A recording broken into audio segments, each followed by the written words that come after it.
Viloyatimiz yoshlari orasida bilimga chanqoq, sport bilan hamnafas o'g'il-qizlar ko'p. Ularga mazkur sohalarda rivojlanish uchun imkoniyat ham yetarli. Endilikda ular uchun vatan himoyachilarining hayotini ham yaqindan o'rganish imkoniyati yaratilmoqda. Farg'ona shahrida joylashgan kasb-hunarga tayyorlovchi texnikum o'quvchilari hamda hududdagi uyushmagan yoshlarga ana shunday imkoniyat taqdim etildi. Milliy gvardiyaning viloyat bo'yicha boshqarmasida tashkil etilgan harbiy qismda bir kun tadbirida ushbu yoshlar ilk bor egnilariga harbiy forma kiydilar.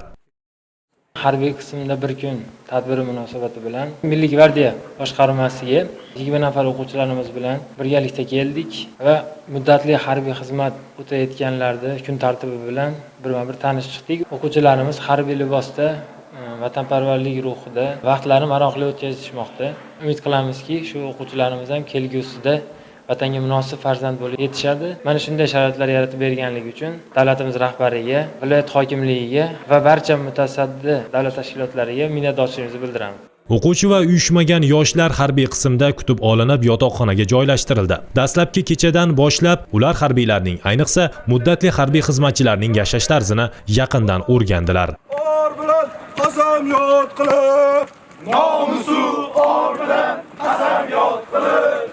Oshxonada esa ularni mazali taom va noz-ne'matlar qarshi oldi. Harbiylik faqatgina tartib, intizom va mashg'ulotlardan iborat emas. Madaniy hordiq olish uchun yetarli sharoitlar bor. Kechki ovqatdan so'ng bo'lajak vatan himoyachilari va harbiy qism askarlari gulxan atrofiga yig'ildilar. Birgalikda vatan va ota-onaga bo'lgan mehr-muhabbatni madh etuvchi qo'shiqlar xirgoyi qilindi. Sizga yozmoqdaman xat. Salomatmi aziz otam ham.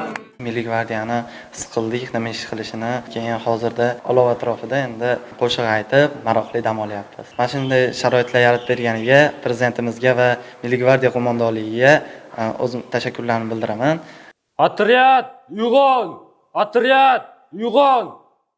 Ertasi kuni tongdan harbiycha kun tartibi boshlandi. Uyqudan askar bo'lib uyg'ongan yigitlar dastlab badan tarbiya bilan shug'ullandilar. Ertalabki jismoniy mashqlar ularga kechgacha tetik va bardam yurishga yordam berdi. Navbatda safkuriga hamda mazali nonushta, undan so'ng ommaviy qirg'in qurollariga qarshi himoya vositalaridan foydalanish bo'yicha mashg'ulotlarda ishtirok etdilar. Ilgari kino va hujjatli filmlarda yoki ko'rgazmali tadbirlardagina tomosha qilishlari mumkin bo'lgan jarayonlarda bu gal o'zlari ham qatnashishga muvaffaq bo'ldilar. Taassurotlar juda ham ko'p. Meni o'zgartirgan tarafi bu tartib, intizom. Bu formadagi akalarni ko'rib juda ham faxrlanib ketdim. Juda ham havas bilan qaradim.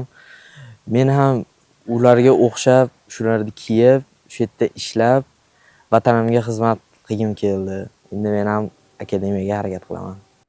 Undan so'ng jangga